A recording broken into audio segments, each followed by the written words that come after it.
അതിരാവിലെ തന്നെ ഭാര്യയായ ലിൻഡയും അവളുടെ ഭർത്താവായ ഓൾസനും അവരുടെ ബേക്കറി തുറക്കുവാനായി പോകുന്നു.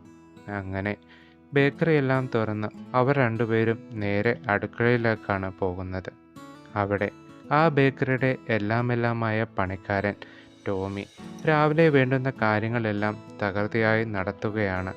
ഇതെല്ലാം കണ്ട സന്തോഷത്തിൽ ഓൾസൻ ഭാര്യ ലിൻഡയെ അടുക്കള സഹായത്തിനായി ആക്കി നേരെ ക്യാഷ് കൗണ്ടറിലേക്ക് പോകുന്നു.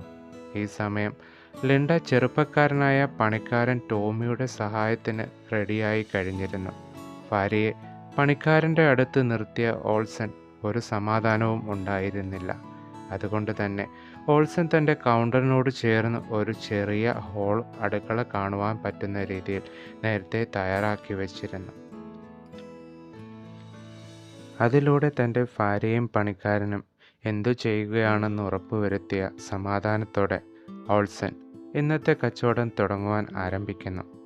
ഇതേസമയം അടുക്കളയിൽ ലിൻഡയും പണിക്കാരനായ ടോമിയും കൊടുക്കുവാനുള്ള ഫ്രഞ്ച് ബ്രെഡിൻ്റെ പണികൾ തകൃതിയായി നടത്തുകയാണ്. ഈ സമയം തൻ്റെ പണിക്കാരനായ ടോമിയെ വളരെയധികം ആസ്വദിക്കുകയാണ് ലിൻഡ. ചെറുപ്പക്കാരൻ, അതിലുപരി ആരോഗ്യവാനും സുന്ദരനും ടോമിയെ അവൻ്റെ പണികളിലെല്ലാം സഹായിക്കുന്ന രീതിയിൽ തട്ടിയും മുട്ടിയുമെല്ലാം ടോമിയെ ലിൻഡ സഹായിക്കുന്നു. എന്നാൽ തൻ്റെ മുതലാളിയുടെ ഭാര്യയുടെ ഇളക്കം മനസ്സിലാക്കിയ ടോമി ആസ്വദിക്കുകയും തിരിച്ച് പരിപാടികൾ നടത്തുവാൻ തുടങ്ങുമെന്നു. അങ്ങനെ ഫ്രഞ്ച് ബ്രെഡിൻ്റെ പരിപാടികൾ അതിനോടൊപ്പം വലിക്കലും അടിക്കലും പരത്തലുമെല്ലാം കഴിഞ്ഞ് ലിൻഡ കൃത്യസമയത്ത് തന്നെ തൻ്റെ കൗണ്ടറിൽ ബ്രെഡ് എത്തിക്കുവാൻ ശ്രമിക്കുകയും ചെയ്തിരുന്നു. അങ്ങനെ ഇന്നത്തെ ദിവസം കച്ചവടമെല്ലാം കഴിഞ്ഞ് ഓൾസൻ സന്തോഷത്തോടെ ഇന്നത്തെ കണക്കുകളൊക്കെ നോക്കുവാൻ തുടങ്ങി. അധിക നേരം ആ മുഖത്ത് സന്തോഷം കാണുവാൻ സാധിക്കുന്നില്ല. ഗുണിച്ചും ഹരിച്ചും എല്ലാം നോക്കിയിട്ടും ഓൾസൻ ആഗ്രഹിക്കുന്ന ഒരു ലാഭം അദ്ദേഹത്തിന് ലഭിക്കുന്നില്ല. എന്നാലോ മറുവശത്ത് അടുക്കളയിൽ ഭാര്യ ലിൻഡ അതീവം സന്തോഷവതിയാണ്. ഇന്ന് തൻ്റെ പണിക്കാരൻ തന്നെ നല്ല രീതിയിൽ ബ്രെഡ് ഉണ്ടാക്കിയതിൻ്റെ സന്തോഷം ആ മുഖത്ത് കാണുവാൻ കഴിയുന്നു. അങ്ങനെ ഇന്നത്തെ പണികളെല്ലാം തീർത്ത് മൂവരും വീട്ടിലേക്ക് പോകാൻ തുടങ്ങുമ്പോൾ ടോമി തൻ്റെ ശമ്പളം മുതലാളിയോട് ചോദിക്കുന്നു. ആകെ ഇന്നത്തെ കച്ചവടം വളരെ മോശത്തിലാണ്.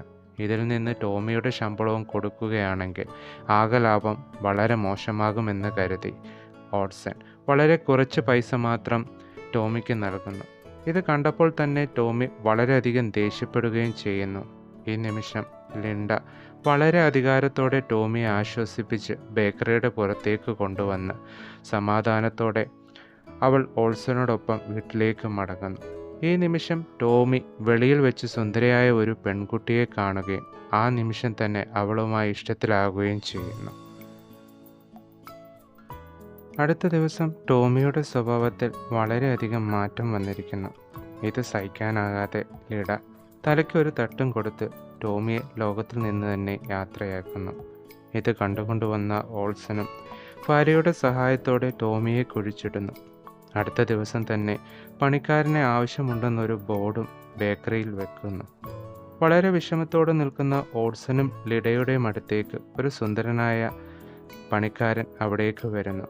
ഒന്നും സംഭവിക്കാതെ പോലെ ലിഡ പണിക്കാരനെ വിളിച്ചുകൊണ്ട് അടുക്കളയിലേക്ക് പോകുന്നു, പുതിയ നല്ല നീളമുള്ള ഫ്രഞ്ച് ബ്രെഡ് ഉണ്ടാക്കുവാൻ. എന്നാൽ ഓൾസൻ തൻ്റെ പഴയ പണിക്കാരൻ്റെ ഫോട്ടോ മാറ്റി പുതിയ പണിക്കാരൻ്റെ ഫോട്ടോ വയ്ക്കുന്നു. അവൻ ഇനിയും എത്ര നാൾ കാണുമെന്ന ചിന്തയിൽ ഇന്നത്തെ കച്ചവടം ആരംഭിക്കുന്നു. ശുഭം. ഇനിയും ഇതേപോലുള്ള നല്ല വീഡിയോകൾക്കായി ചാനൽ സബ്സ്ക്രൈബ് ചെയ്യുക. ഈ വീഡിയോ മുഴുവനായി കാണുന്നതിന് ഡിസ്ക്രിപ്ഷനിൽ കാണുന്ന ടെലഗ്രാം ലിങ്കിൽ ജോയിൻ ചെയ്യുക. വീണ്ടും കാണുന്നവരെ എല്ലാവർക്കും ശുഭദിനം. Thank you.